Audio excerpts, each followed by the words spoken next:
अनंत कोटि ब्रह्मांड नायक राजाधिराज योगीराज परब्रह्म सद्गुरु साईनाथ महाराज की जय। सद्गुरु साईनाथ महाराज की जय।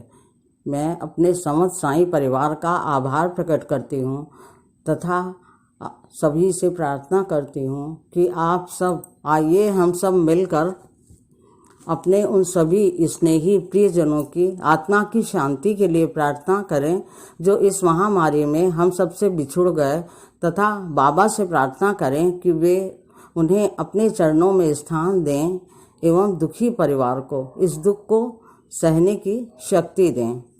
पिछले वीडियो में बाबा ने हम सभी को जीवन की महत्ता के बारे में तथा उसकी अनिश्चितता के बारे में बताया था।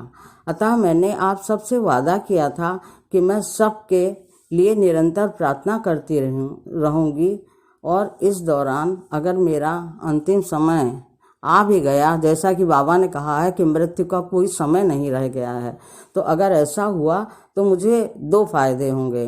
अंत समय में प्रभु का नाम भी रहेगा तथा सबके लिए प्रार्थना का भाव भी। मेरे अपने बहुत से संबंधी, यहाँ तक कि मेरा अपना परिवार, मेरी बहन का परिवार, मेरी बहन स्वयं पॉजिटिव हो गई। बहुत मन बेचैन था, बहुत ज़्यादा दुखी थी, पर बाबा की कृपा से धीरे धीरे सब लोग ठीक होने लगे। पर मेरी बहन को निमोनिया हो गया और एक तो उनकी एज बहुत ज़्यादा 73+ और दूसरे डायबिटिक थी। मैं निरंतर ओम हनुमते नमः का जप करती रही, विभूति खाती रही, बाबा का जप करती रही, और धीरे धीरे अब उनकी हालत में सुधार हो रहा है। मैं हमेशा दवा के साथ साथ मंत्रों पर भी विश्वास करती हूँ, और आप सबको भी मंत्रों से इसीलिए जोड़ना चाहती हूँ कि मंत्रों की शक्ति अद्भुत है और उसके लिए विशेष प्रयास की या किसी भी पूजा के प्रबंध की ज़रूरत नहीं होती। केवल मन साईं से जुड़ा रहना चाहिए और हर समय साईं साईं का जप करते रहना चाहिए। कोई भी बीमारी हमारा अनिष्ट नहीं कर सकती है।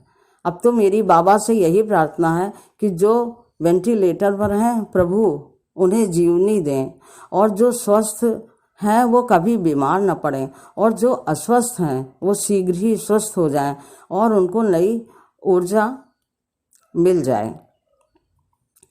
तो अब कुछ भी हो, सब हालात ठीक हो रहे हैं, मगर दिल मेरा बहुत बहुत ज़्यादा बेचैन रहता है।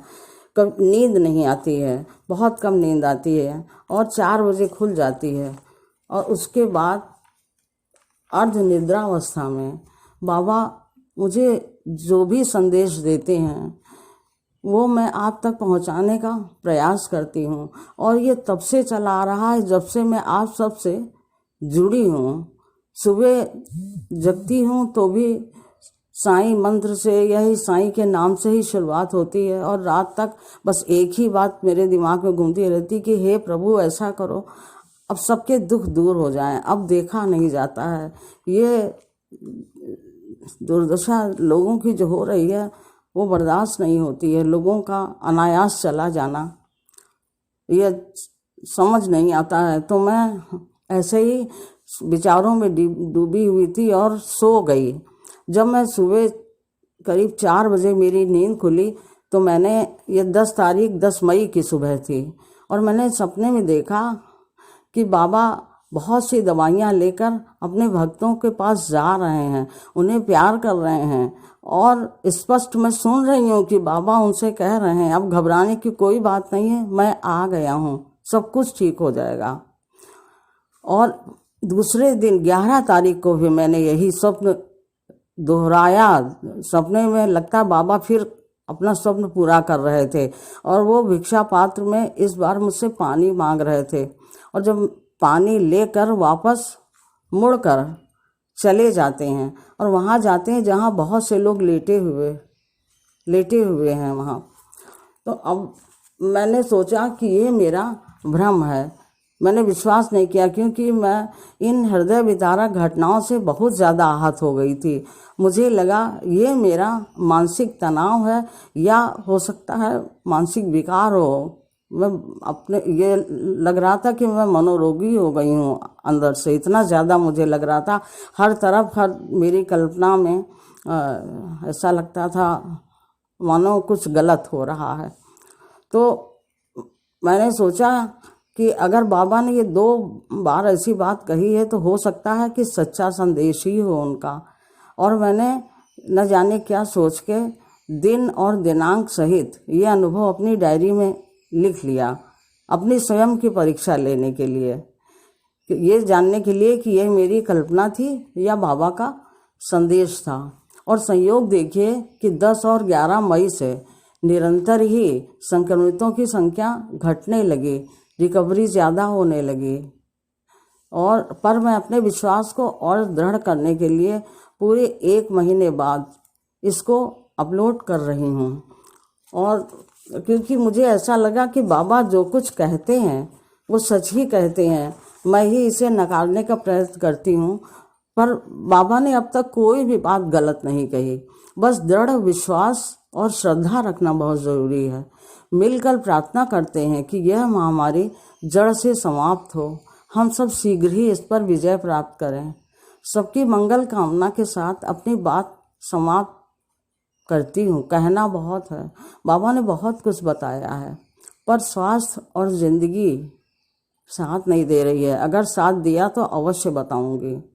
आशा करती हूँ कि किसी भी दुश्मन देश की कुचेष्टा का हम सब पर कोई प्रभाव न पड़े, क्योंकि समस्त ईश्वरीय शक्तियाँ हमारे साथ हैं।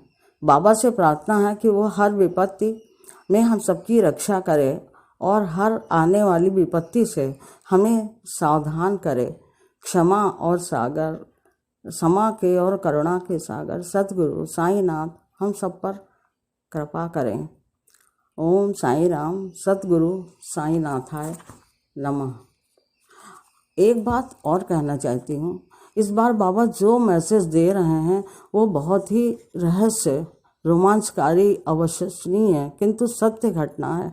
पर कब कैसे करेंगे ये तो मैं स्वयं नहीं जानती, पर मैं प्रतीक्षा कर रही हूँ। अगर वो चाहेंगे तो हो सकता है आप तक वो मैसेज पहुँचे और उसे सुनकर आप अवश्य कहेंगे क्या बाबा ऐसा भी कर सकते हैं। पर उन्होंने किया है, प्रतीक्षा कीजिए। ओम साई राम।